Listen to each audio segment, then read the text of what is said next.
they should check on their list of witnesses kasi it's not helping the prosecution. Ano ako kasi alam mo, pinagmamalaki nila, kahuhusay ng mga abogado nila, mga abogado de Campanilla, mga human rights lawyer, and yet, we are not getting any from their witnesses.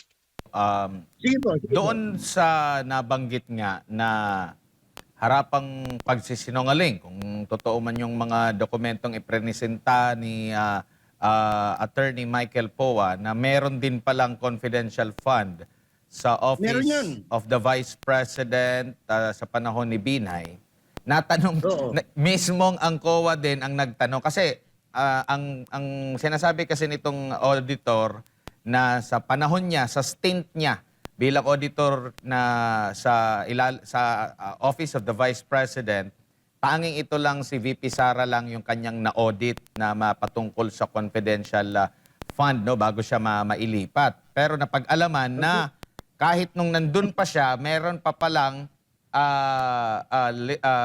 confidential fund sa opisina ni Binay. Pero siya pa ang nagtanong, na-liquidate ba yan? Eh, hindi po ba dapat siya ang magsagot noon kung nandun na siya nung nagkaroon ng confidential fund din ang sa panahon ni Binay, which is nahuli ba siya sa kanyang sariling bibig? Alam mo, nagpapasalamat ako, hindi ako abogado sa depense. Kung hindi, babatukan ko yun eh.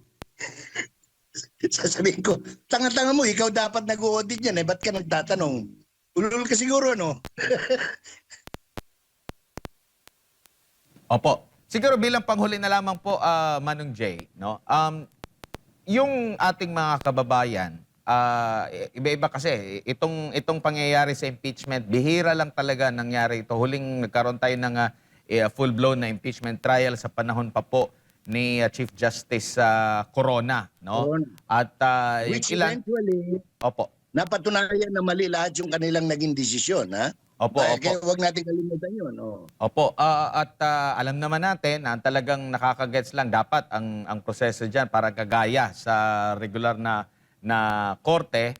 Tapos hybrid ito eh. May halo kasi iba ang impeachment trial po.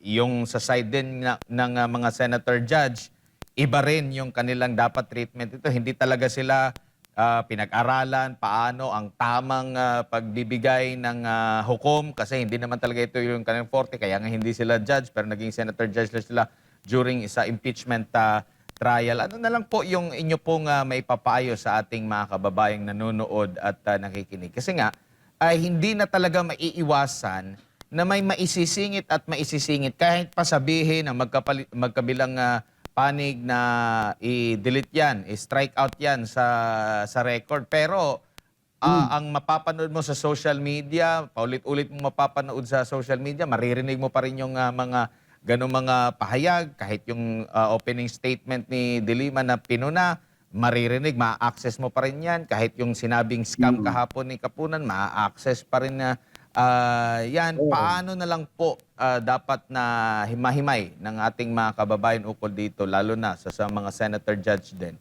na makaano sila sa katotohanan po, Ginoong Jay? Number one, maganda nga ito nangyayari sa Senado sapagkat natututo tayo, no? Tayong mga ordinaryong tao. Ay, hindi pala pwede yung ganon. Kasi pagka ho sinabing sustain yung objection, ibig sabihin, ay mali, hindi pwede yung tanong na yon. Ibig sabihin, no? Pagka sinabing stricken off the record, kailangan wag na natin, baliwalain natin yon. In other words, tayo mismo as a citizen, we should learn, we should now acknowledge na ito right smack sa harap ng ating mga Android, sa ating mga television sets, sa ating mga radio sets.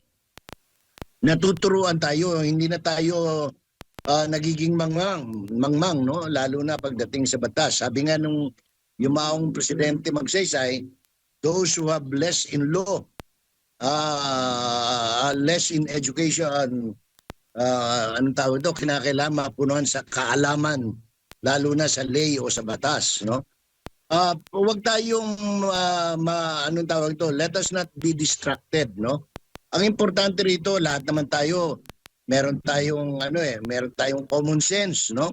Kaya nga kahapon nung isang araw sinabi ko nga hindi natin kinakailangan maging accountant o maging abogado para maintindihan ang isang bagay, kinakailangan lang common sense. Kapareho niyan, we were bombarded by congressmen na ninakaw, nilustay yung 125 million. Ngayon lumalabas, base na rin sa dokumento nila, no? Sa prosecution. I don't know whether they were hindi nila na pagtanto yan. Na pag nilabas yan, ganito lalabas. Lumalabas tuloy ngayon na yung Office of the Vice President at saka yung, especially the Office of the Vice President, ginagamit yung confidential and intelligence fund para pambili ng gamot, pambili ng pagkain, para matulungan ang ating mga kababayan, lalo na yung mga mahirap na nasa bundok. No? Yun namang sa DepEd, ginagamit para sa pagbibigay edukasyon sa ating kabataan para nang hindi maganyak, no? Ng mga terorista, ng mga komunista, ng mga NPA. Eh di ba ang ganda ng nangyari, which is kabalintunaan doon sa objective nila to vilify, no? Nasiraan ng puri ang vice presidente. Kaya nga sabi ko, they should check on their list of witnesses kasi it's not helping the prosecution. Naano ako kasi alam mo, pinagmamalaki nila, kahuhusay ng mga abogado nila, mga abogado de Campanilla, mga human rights lawyer, and yet we are not getting any from their witnesses. No, yung sa paghahayag lang, pareho niyan. Tuturuan mo ng mali ang tao, gusto mong tanggapin nila yung affidavit ni Las Cañas, yung sanaysay, walang pirma, walang notarization. Aba, samantalang tinuturuan tayo na kapag ang isang dokumento walang pirma at walang hindi notarized, yan ay anong tawag ito, basura. O pagkatapos gusto mo ipalamon sa tao na hindi, okay yan. Ayusin ang dokumentong yan. So these are the things that the prosecution must stop doing because it's not helping them. No, ako nalulungkot ako because most of them, and I must admit, karamihan sa kanila ay mga kaibigan, personal kong kaibigan. Anong tawag nito? Admar, Jade, no? Si Lorna at saka ako from way back. Panahon pa ni Senator Roco, magkakasama na kami sa Action Democratico.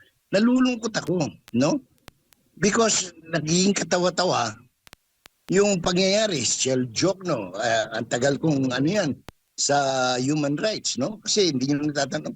Matagal tayong aktivista.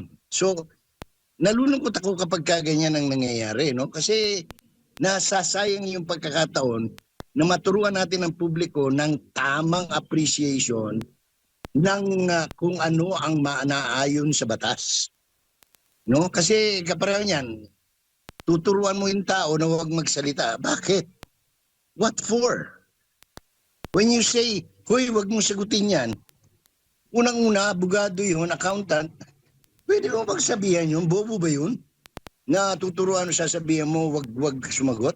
Kasimple-simple na tanong. At yun ang gusto makita ng taong bayan. Nagnakaw ba talaga yung Inday Sara na yan? Kasi kung nagnakaw yan, litsunin natin, wag natin iboto sa 2028. Ngayon, kung hindi naman, dapat ang managot yung mga nag-akusa sa kanya na hanggang ngayon, wala silang pakialam kung paano lang nilustay o kinastos yung pera sa flood control at iba pa sa mga AX na yan, tupad at 4-piece. So these are the things that ako sabi nga ng iba, sayang at nawawalan daw ng iba ng interes sa implicit. Wag ho. Kailangan maging interesado tayo sapagkat kinabukasan ng bansa natin ang nakataya rito.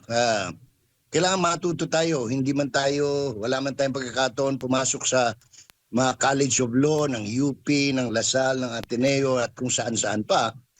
At least dito, nakikita natin yung mga, we can pick up, sabi nga, in so many ways, no? And so many things, dyan sa nangyayari sa ating impeachment proceedings, no? Impeachment trial, dyan sa Senate Tribunal.